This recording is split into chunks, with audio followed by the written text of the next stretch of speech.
Dan Brown is not one of the premier authors of our time, at least in terms of cultural and critical reception. But for a while in the early 2000s, he was a phenomenon, getting many adaptations of his books, the most famous being the Da Vinci Code film starring Tom Hanks, which cemented him as one of the foremost of the popular novelists. The author who people who do not read, along with the lines of J.K. Rowling and Paulo Coelho. This was also followed by a major controversy in the film and the book, which might have caused him some consternation.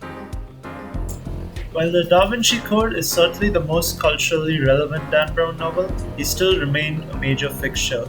6 years after the book and 3 years after the film, he released the long-awaited sequel, The Lost Symbol. This book did not get a Tom Hanks movie like some of its predecessors and its immediate successor, but a TV show instead. This is not going to factor into the review. An airport novel is a pejorative term for a type of book that is often associated with airport bookstores. Cheap, mass-market paperbacks, though not always, usually breezy and light reads, often forgotten after one reads them, which is usually when you have nothing better to do, such as when you're waiting at an airport. Dan Brown is a quintessential airport novelist. Of course, you may then ask, what's the point in criticizing something that's not trying to be good? Well, for one, I do not think mainly being made for entertainment precludes works from trying to be good or enjoyable. On my coverage of Agnes Grey, I said as much. It was an entertaining book without too many aspersions to higher status, but it was good at the time. The author has written another work that is much better regarded, and which I will review later, but the point still stands. You do not have to be highbrow to write an enjoyable novel. Does The Lost Symbol hold up? Does it pass the criteria? Will Dan Brown ever win the Nobel Prize? Take a guess. I'm going to place an obligatory spoiler warning here, but to tell the truth, this book is not worth the effort. So if you're afraid of spoilers for a very old book, skip to the timestamp. Otherwise, you can watch on.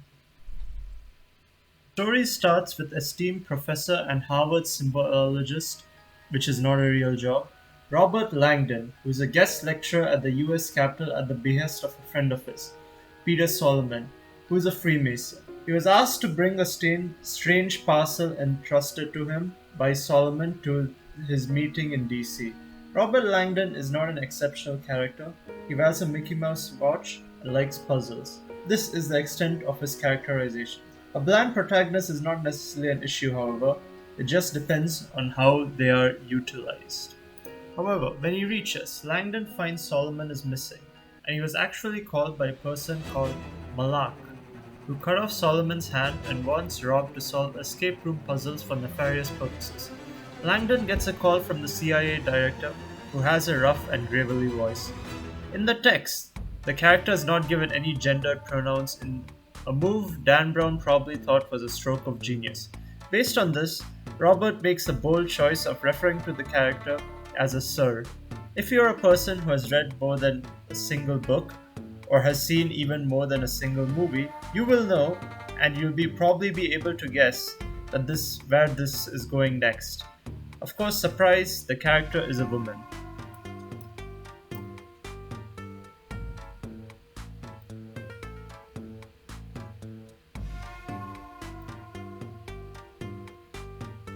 Director Sato is depicted as a no-nonsense, highly competent leader, but is unnecessarily abrasive and verbally abusive. I'm sure nothing will come of this.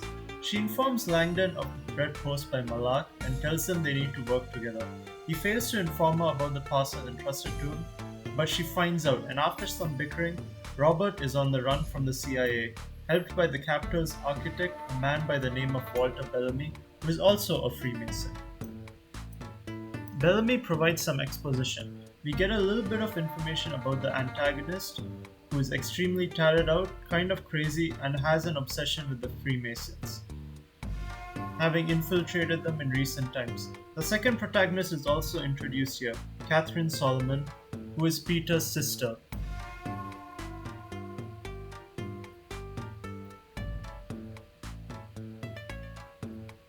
Catherine is a researcher studying noetic science, which is a sort of pseudoscientific psychological field that believes you can do magic with your mind, and she's joined by a couple of colleagues in a lab, whose names I barely remember. She's sponsored by Peter. There's also an assistant who I think is called Pam, whose only purpose is to get killed by Malak. He kills a few other people, but many of them are not interesting enough to recount. Pam is thrown into a tank containing an alcohol solution which stores a biological specimen of a sea creature. Catherine does not keep backups of her work. She says this is because the work is far too important, and if information was released pertaining to it, it would have severe consequences. Apart from being a flawed sense of reasoning, the obvious happens and Malak destroys the hard drive that holds all of her data and blows up the facility. I've been jumping around because the narrative is not very interesting to look on. We're introduced to Catherine meeting with a psychologist who is Malak in disguise, caked in makeup, which Dan Brown will not let you forget. Catherine escapes the situation in the lab and meets up with Robert and Walter. It turns out the pyramid is a map, or part of a map, to a secret treasure of the Freemasons. The rest of the story is a scavenger hunt featuring Malak as a sort of discount Jason Voorhees. The moment-to-moment pacing is actually decent, but this is perhaps the only compliment I would give the book. The side characters are pretty one-note here. Again, simple characters are not necessarily bad, yet Dan Brown's deployment is somehow still lacking in even the bare minimum, which is a feat almost as impressive as managing to make a bad tomato soup, which I have the unfortunate pleasure of consuming. Some of these are just oppositional, often allied with Sato, and Robert and Catherine have to outwit them to progress. Sato berates them for failure, and this gets old fast. Dan Brown intends you to take her seriously, but considering her lack of efficacy in intercepting two civilians, it's hard to do so. A lot of the traits given to her are just told by the narrative, and since most of them do not come into play, it feels superfluous. There's nothing wrong with using page time to give context to characters that are otherwise unimportant, and the story given is interesting on its own. A lot of good authors do this, and even when these characters do not resurface, if it provides flavor, it's worth it. Unfortunately, the additions to side characters in this book, and not just Miss Sato, are uninteresting and distract from the few strengths the story has. Here, they are purely visual garnishing, done with no purpose but to improve the plating, and again, the main course is subpar tomato soup. Many side characters are just cannon fodder for Malak to kill. Having characters exist just to die can be used for a couple of things. One, of course, is to increase tension. While a genre-knowledgeable person will know it's unlikely for Robert to die, having him in danger or having him experience distress can make the stakes feel more exciting. However, this doesn't happen because Robert and Catherine barely react to anyone, much less their death. In most action stories, the protagonists are people who are either actively or formerly people who have in the military or who have seen conflict. Robert has been in situations like this before. There are 2 books before this, but Kathy has not, and both are still civilians regardless. The disposables can also exist for the spectacle and gore of their deaths. While this can work in a visual medium in a straightforward manner, if one has a good special effects team that is, it takes a lot of writing skill to put it in text, and Dan Brown does not have the chops to pull this off. Side character deaths can also work if the character themselves makes the reader care about them, and their loss is felt. This does not happen here. The aforementioned co-worker of Catherine does make you feel sorry for her, but it's not enough, and by the time the book comes to a close, each death feels more and more trite as the soup makes you more and more queasy. The last and perhaps most pertinent reason, though all these different reasons intersect with each other and build off one another, is in service of the villain, who is perhaps one of the most important, the most significant reasons as to why I made this video in the first place. The antagonist of this book is perhaps one of the worst I have ever seen in any story ever, regardless of medium. Robert narrative is interspersed with flashbacks about Catherine's nephew and Peter's son, who hates Freemasonry and rejects his father's offer to join the organization. Women are now not allowed to be Freemasons, so Catherine cannot join herself, but there's not much heed given to this. The character later in the book is part of a sister organization that's made up of 50 women.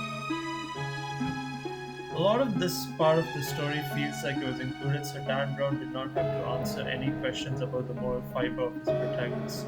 Peter's son is a pretty unruly individual and lands up in prison. Peter visits him and the guard offers to let his son go if he gives a bribe, but Solomon, due to the purity of his soul, refuses. The kid's body ends up on the paper, having been killed for his wealth by a cellmate, or so it seems. Malak showed up at the Solomon compound later and kills Peter's wife before being shot by Peter himself and falling into a creek. Of course, the obvious plot twist can be seen a mile away. Malak, who's really called Moloch, is Peter's child Zachary. The idea and concept behind this are actually somewhat sound, even if it is slightly cliché. However, the execution is worse than you would expect. You see the twist long before it's actually revealed, which is in one of the last chapters. There's not any character writing done with the concept. We get that he hates his dad, but it's trite and inconsequential, and the narrative treats it with the gravity it does not deserve. Neither Peter nor Catherine seem to engage with their relative after the initial shock. It's also a little odd since Peter, the main familial relation to Zachary, is not really a major player in the book. The ending encapsulates many of the problem with the characters. Sato tells Robert that Malak had a video of important US officials as Freemasons, and that if he releases it, it will cause the citizens to rise up and lead to unrest in the streets. Real life shows that not to be the case, at least at the time of this video's release.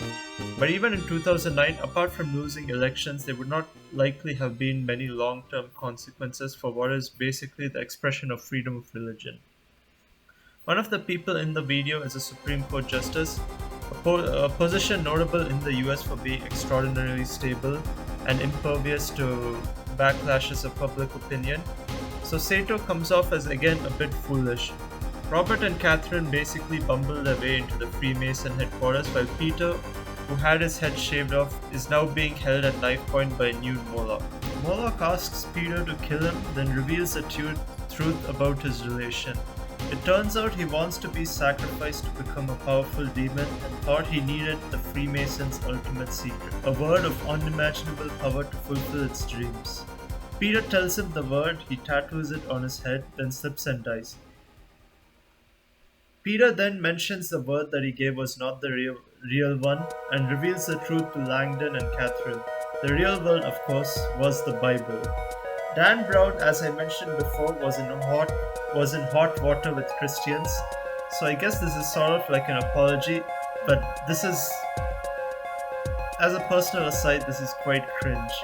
Peter also tells Catherine that he backed up her hard drive because obviously, imagine how bad it would have been if she lost millions of dollars worth of research due to hard drive formatting errors instead of an explosion. Peter talks about the importance of data preservation and then he gives it back to her. This rather questionable erasure of consequences is maddening, and it's even more annoying considering that the half dozen casualties in the story, of whom Robert and Catherine do not seem to care much about, being in a surprisingly cheery mood at the conclusion. Having such a moron as the villain is a great depiction of the foolishness of violence, but I do not get that this was intended. Malak is one-dimensional, and his relationship with his father does not add anything to the story other than a predictable twist. Robert being static does not help, and despite her relationship with him, Catherine does not have much meaningful interaction with her brother or nephew. The lack of imagination is astounding. We do not get much in the way of meaningful familial relationship. In the flashback, the kid is pretty much a brat. There is a small fort that the family built being mentioned, but this is only shown for a brief section. Catherine does see a picture book with Malak taking steroids and tattooing himself, and then reminisces about their life beforehand, but she seems more miffed that he did the steroids than the fact that he's a serial killer. There's little meditation on changing family dynamics or how it hurts having your loved one hurt you. What is there is surface level and would result in a demerit even if it was written for a GCSE exam. Having a plot point exist just for the sake of a twist is puerile and foolish. Spoiler in. So, I do not like the book, which is a sentiment shared by quite a few discerning readers. But as I mentioned before, this book was rather popular when it came out, and Dan Brown is rather successful in regards to book sales. Why is that? Well, for one, despite all the faults, the pacing is decent, so it is easy to read. Brainrot is not good for you either, but it's popular because it's easy to consume. Some of the trivia in relation to the DC and Freemasons, while having somewhat questionable veracity, is still interesting to read about. Some of the puzzles and scenarios and concepts are themselves interesting in theory, if nothing else. One concept that I feel may explain Dan Brown's popularity and lack of critical acclaim is something I like to call adjustment rules. There are many books that I've read, great books, that confuse me for the first 30 or so pages, since I have to get used to the author's style, the tone of the book, the world, and the theme. Salman Rushdie, Thomas Pynchon, and Virginia Woolf are all great authors, but when I first read their work, I was a little confused with what they wanted to say and what they were saying. You have to give up a little bit of your time and put some effort in to fully enjoy the best of what they have to offer, or told, if you will. Dan Brown gets you from the first page, which is a skill of its own, but there is rarely any reward afterwards. By far the most glaring failure of this work are the characters. Many of these are just purely functional, if nothing else. Some of them are even less. I did not mention one character who's a typical cliché hacker guy who does hacker things from the 90s movie. He basically sucks up word count since everything he does is pointless. The other big failure is the lack of consequences, which weakens the catharsis provided at the release of the book. Dan Brown never comes out and says it was all a dream, but most plot decisions feel just as egregious. As a tangent, many "it was a dream all along" stories, especially in video games, are surprisingly poignant due to the aforementioned consequences. Some of the pictures up are fake, so do not worry too much about spoilers. Back to the characters. Static characters are not necessarily a bad thing. This is a common trope in serialized works such as detective fiction. Hercule Poirot and Sherlock Holmes rarely change between stories. Robert Langdon as a recurring static protagonist is fine in principle. However, Poirot and Holmes have one leg up, often having other characters go through changes and emotions and growth in their works. Holmes, unlike many of his modern depictions, cares deeply about people. He will break the law if necessary to, if he feels that there is an injustice committed. Poirot is similar. He will also sacrifice the letter of the law for its spirit. The villains are also more interesting, often being people that could reasonably exist. Some do stretch the limits of imagination, but others are sources of social commentary, even if unintentionally. Langdon's supporting cast, especially Catherine and Peter, cannot keep up with what the story requires of them. They do not react to a villain in a way that's interesting or meaningful. They do not grow or change beyond superficial ways. The villain is also, as mentioned before, quite bad, but there is a possibility of a good story here. Umberto Eco's books, Foucault's Pendulum and The Name of the Rose, both have twists, villains of sorts, and exist on a sort of a tightrope between genre and literary fiction. But the villains in both, despite having similar screen time to our antagonist here, make a point about the world they inhabit and force the characters to change and grow. These books also have consequences. Spoilers for The Name of the Rose. At the climax of the book, a huge library that's the centerpiece of the narrative is destroyed in a way similar to Catherine's hard drive. This time there is no rescue, no backups, and some of the rare books in that library are gone for good and can never be brought back. Having Peter keep up a backup of the hard drive may seem satiating in the moment, but it's a hollow victory.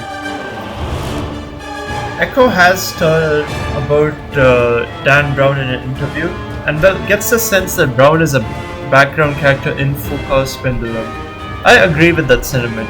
I would be remiss if I did not mention the Michael Deacon review of this book's successor, Don't Make Fun of Renowned author Dan Brown, which I will recommend to read if you have not already.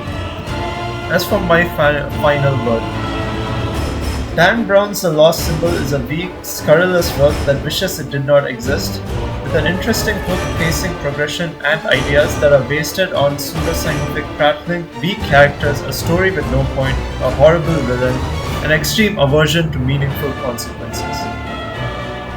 My rating criteria consists of 3 factors. The competence score takes into account the execution of the technical aspects of writing.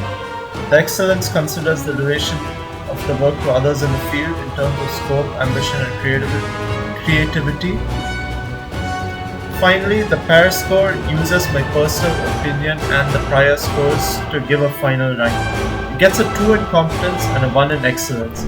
The pair score is a double hashtag, meaning it's not a good book, and any positives are outweighed by the baffling choices and lack of imagination. For a food pairing, I would say it's akin to a bad tomato soup.